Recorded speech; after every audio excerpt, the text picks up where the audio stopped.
Very good morning to all of you dear students. Now we will continue our chapter gravitation.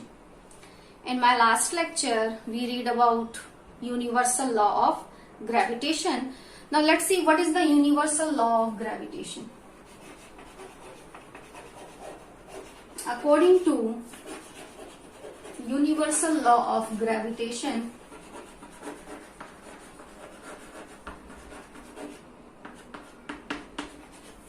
every object in the universe, suppose that the one object, the mass of this object is capital M. Every object in the universe attract every other object. Every object in the universe attract every other object. Suppose that the mass of this second object is small m. Every object in the universe attract every another object with a force, that is gravitational force. So the force which is directly proportional to the product of their masses. This force is directly proportional to the product of their masses and inversely proportional to the square of distance between them.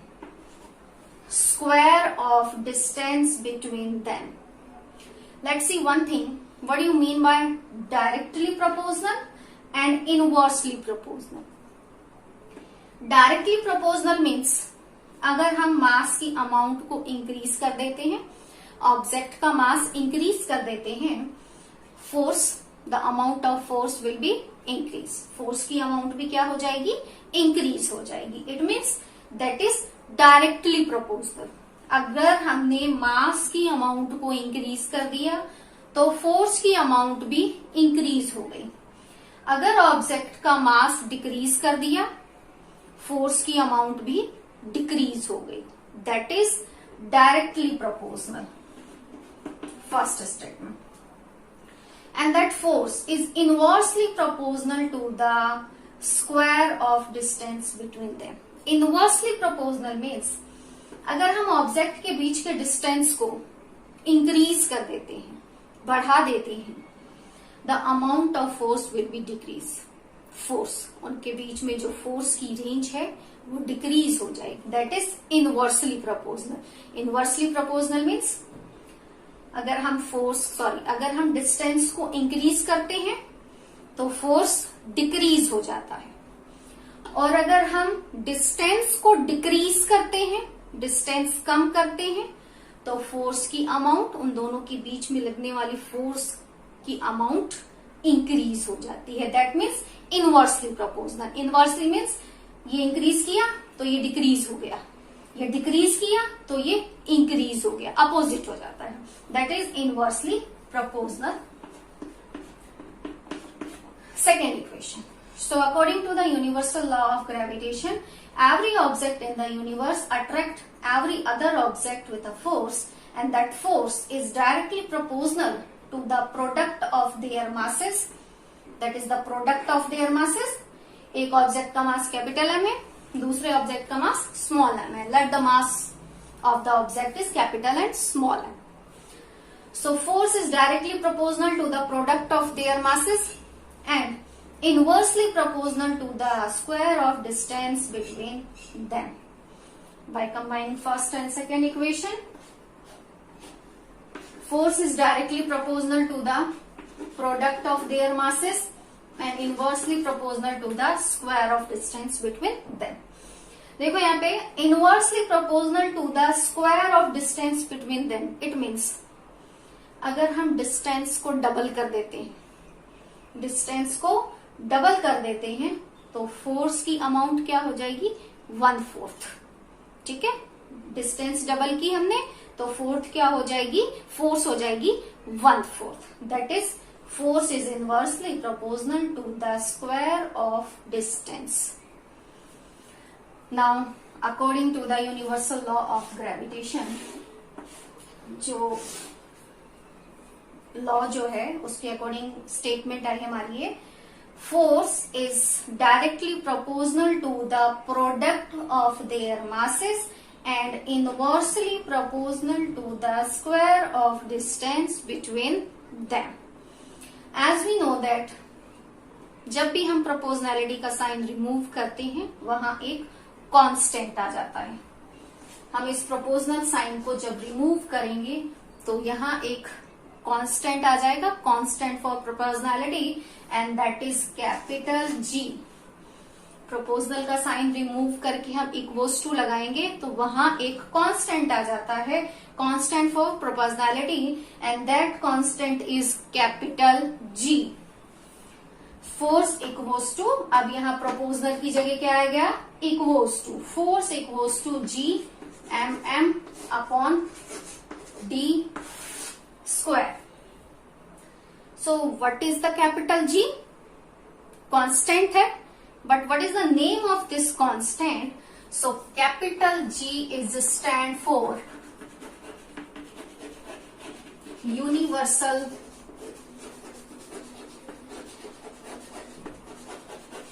gravitational constant. That is the universal gravitational constant. G stand for, capital G stand for universal gravitational constant. Now let's see. F equals to G mm upon d square. Now we will calculate the G by using this formula. Cross multiply कर लो. F D square equals to G M M. So mass multiply by mass, यहाँ multiply में है, उस side ले जाएंगे हम इन्हें तो ये डिवाइड में हो जाएंगे. F D square upon M M, that is the value of capital G. We can calculate the value of capital G by using this formula. Now let's see what is the SI unit of G.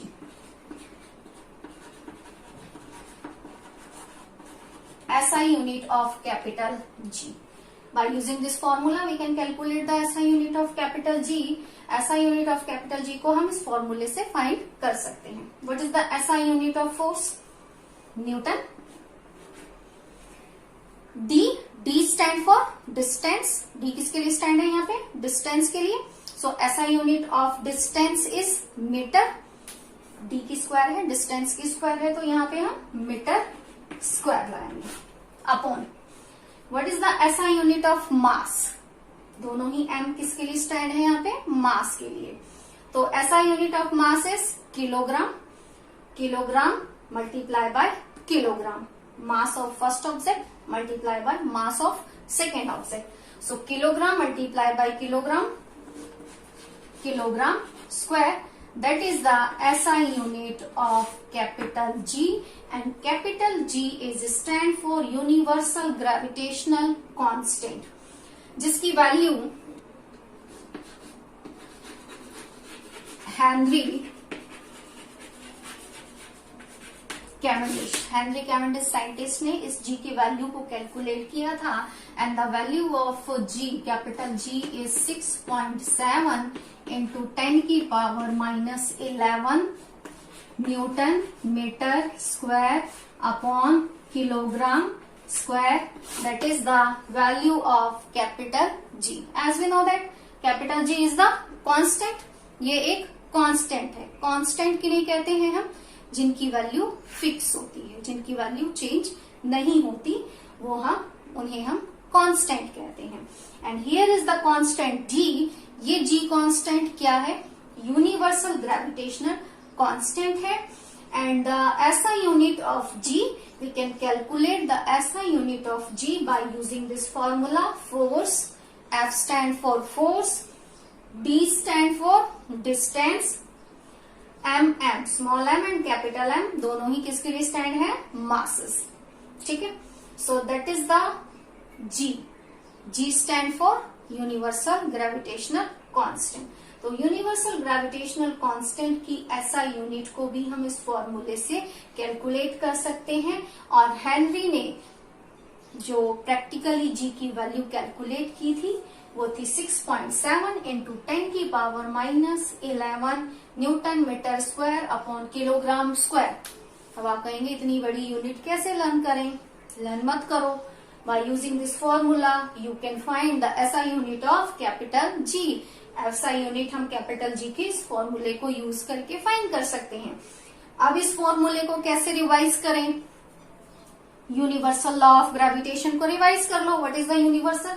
According to the universal law of gravitation F equals to G mm upon D square. By using of this formula you can find the value of capital G. Capital G की value को हम find कर सकते हैं। The value of capital G is depend on force multiplied by square of distance upon mass multiplied by mass, and the value of capital G is 6.7 into 10 की power minus 11. Now let's see the importance of universal law of gravitation. What is the importance of universal law of gravitation? Now let's see the importance of universal law of gravitation. According to the Newton's universal law of gravitation, Newton ने universal law of gravitation के बाद ये चीजें describe की, explain की। The force that bind us to the earth, that is gravitational force. Bind us to the earth, वो force जो हमें अर्थ के साथ बाइंड रखता है, हम अर्थ के ऊपर स्टैंड है because of gravitational force.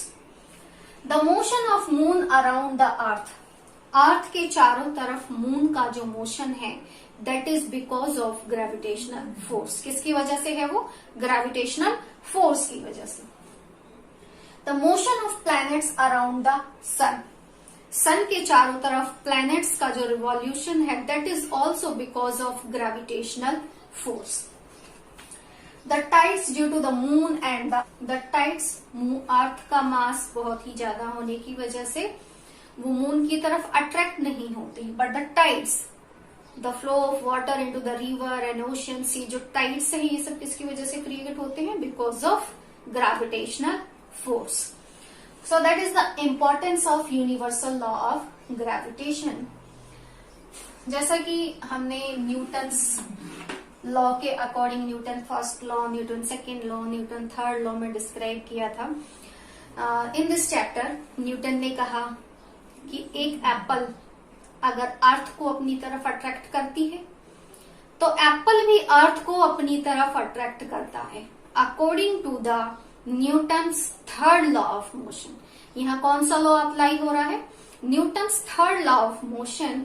Every action there is an equal and opposite reaction. Means जिस फोर्स से अर्थ एप्पल को अपनी तरफ अट्रैक्ट कर रही है उसी फोर्स से एप्पल भी अर्थ को अपनी तरफ अट्रैक्ट कर रही है। बट अब हम ये कहें कि एप्पल तो अर्थ की तरफ आती हुई दिखती है बट अर्थ हमें एप्पल की तरफ जाती हुई नहीं दिखाई देती बिकॉज ऑफ, अब यहाँ जो लॉ अप्लाई हो रहा है वो है Newton's, according to the Newton's second law of motion. यहाँ जो लॉ अप्लाई होगा वो होगा Newton's second law of motion, and according to Newton's second law of motion F equals to ma, जो कि न्यूटन्स के सेकेंड लॉ के according था।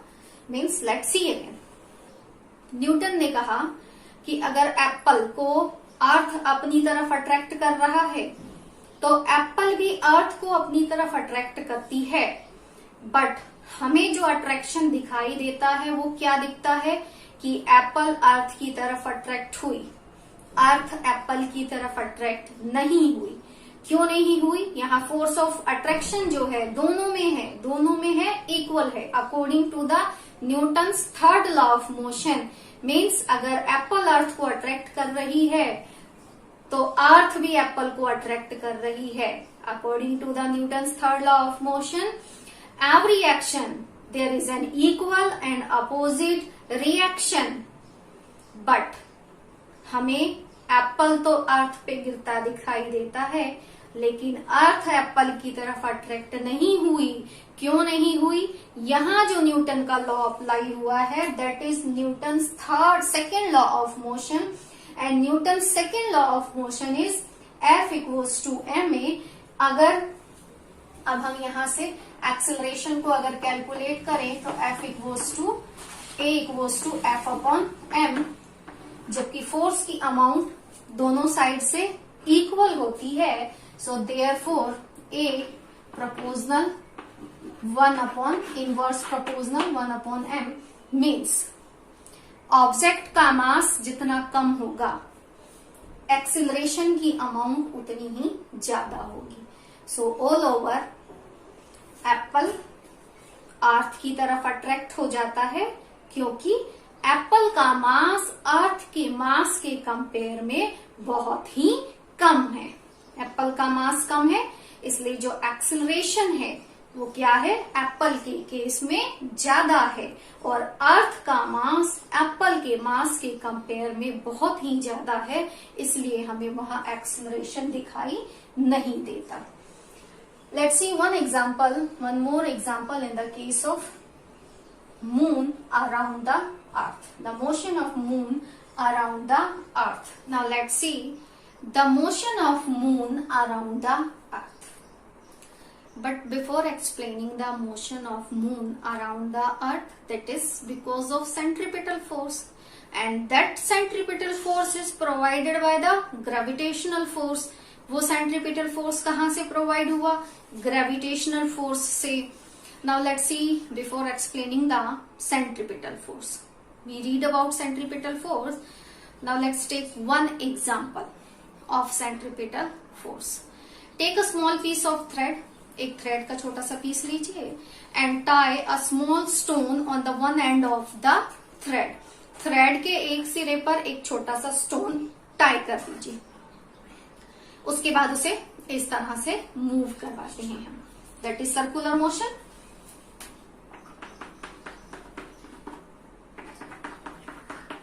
That is the circular motion. हमने एक थ्रेड लिया और थ्रेड को एक स्टोन से टाई करके उसे इस तरह से मूव करवाया.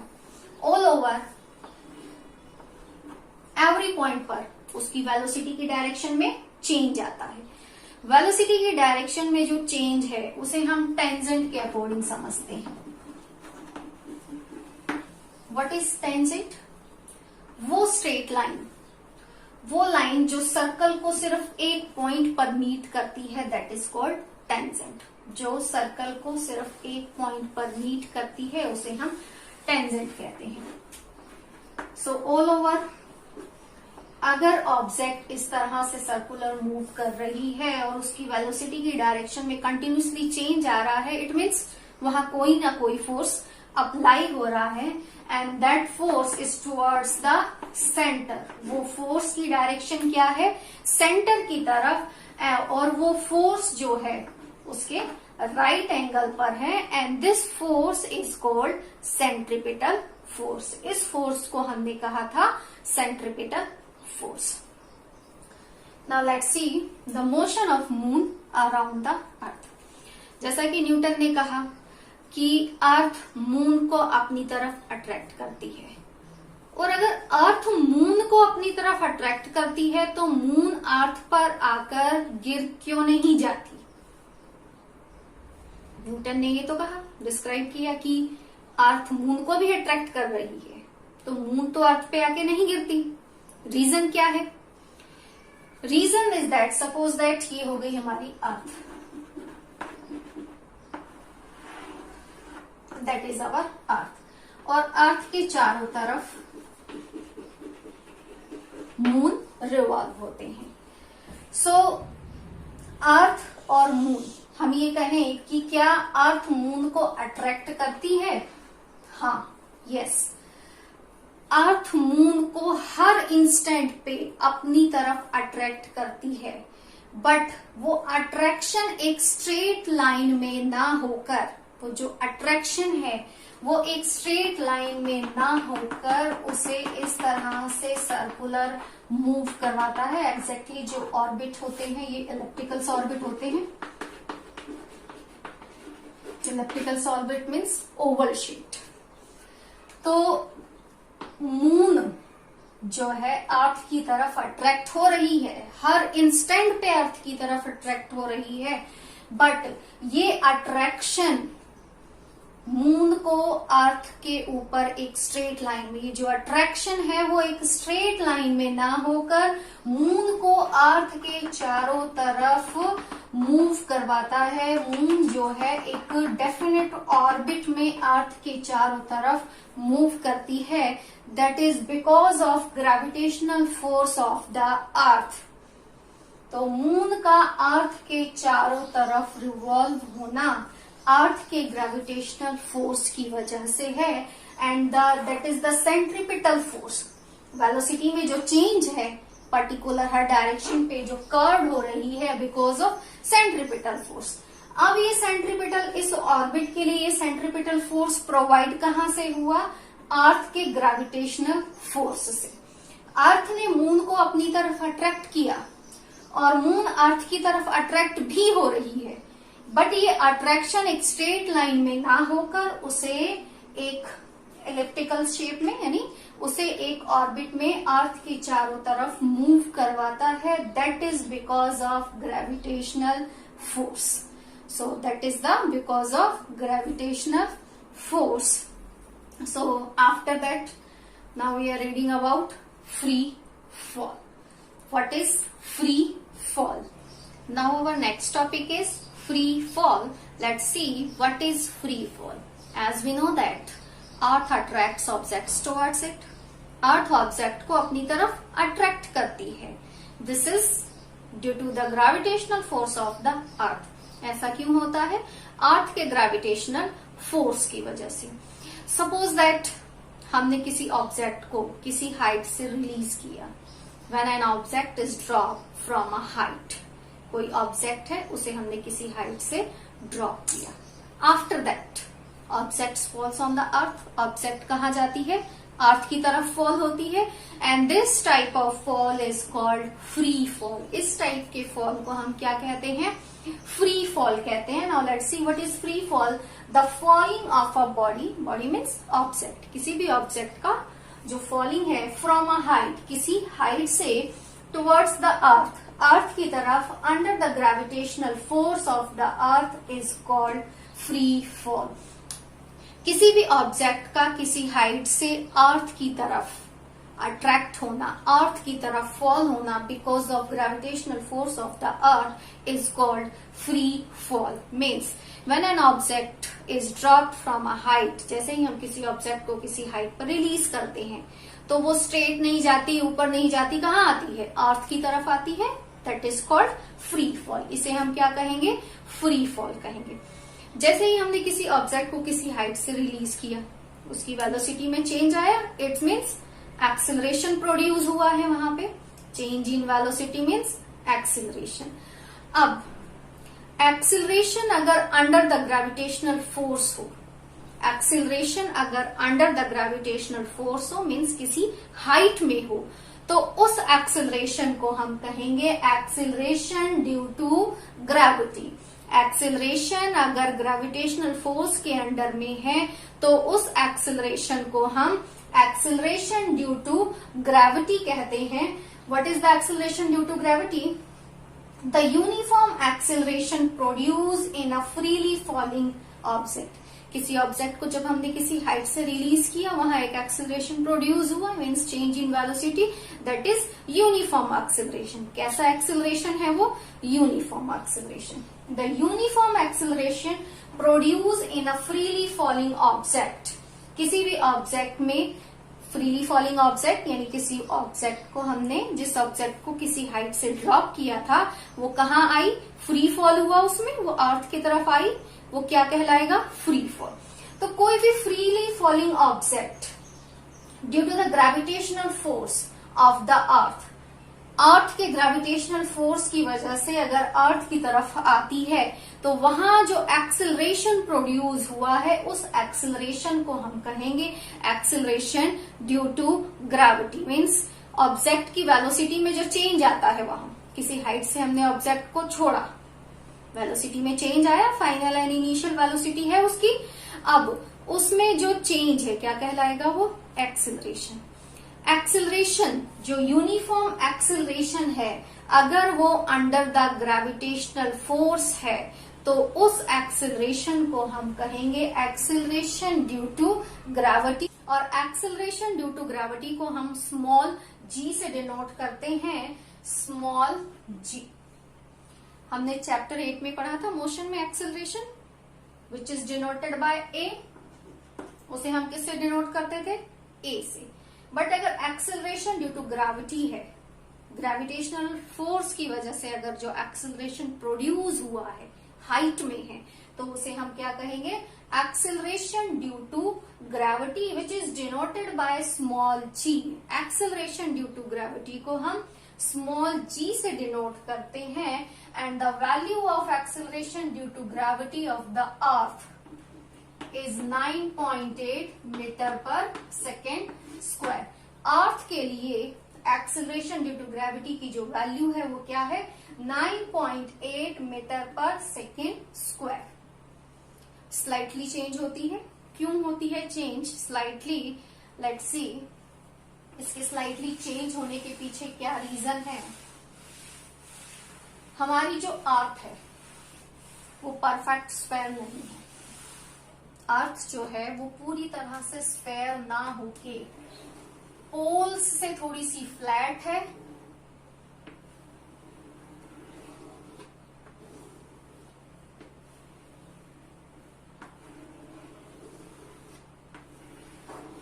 पोल्स से थोड़ी सी फ्लैट है। सपोज दैट ये हो गया सेंटर अर्थ का, ये पोल है और ये है equator. Radius of Earth is minimum at the poles and the radius of Earth is maximum at the equators. When the radius of the Earth is minimum, then the value of g is maximum. Here the value of g is maximum,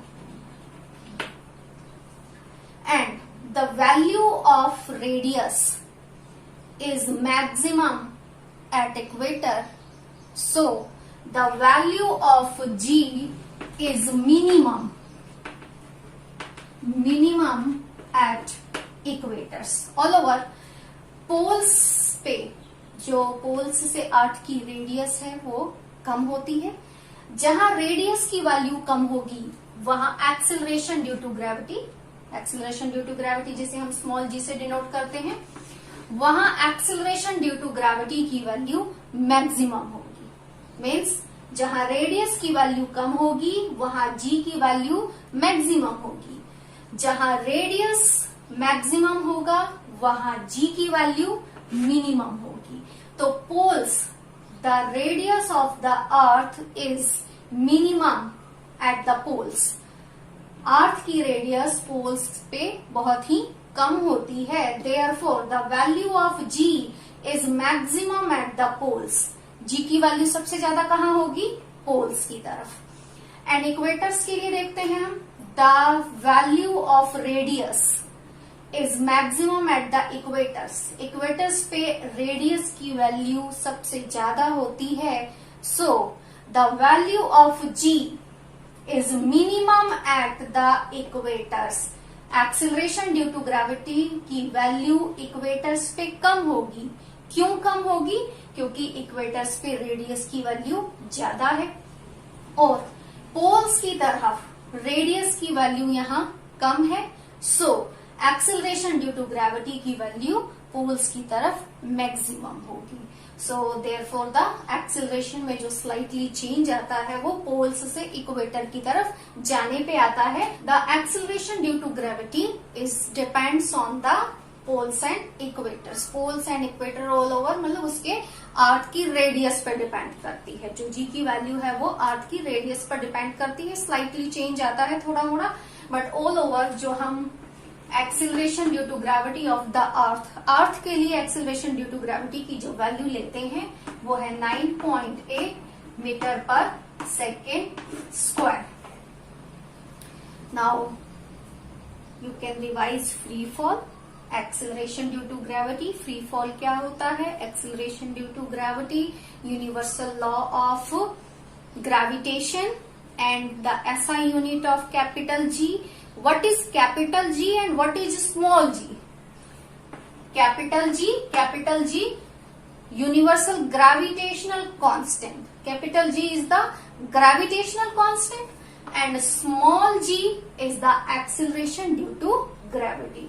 The value of capital G is 6.67 all over 6.7 round up करके into 10 की power minus 11 and the value of small g is 9.8 meter per second square. So you have to revise all the topics. जो भी topics हमने आज read किए हैं इन सभी topics को revise करें.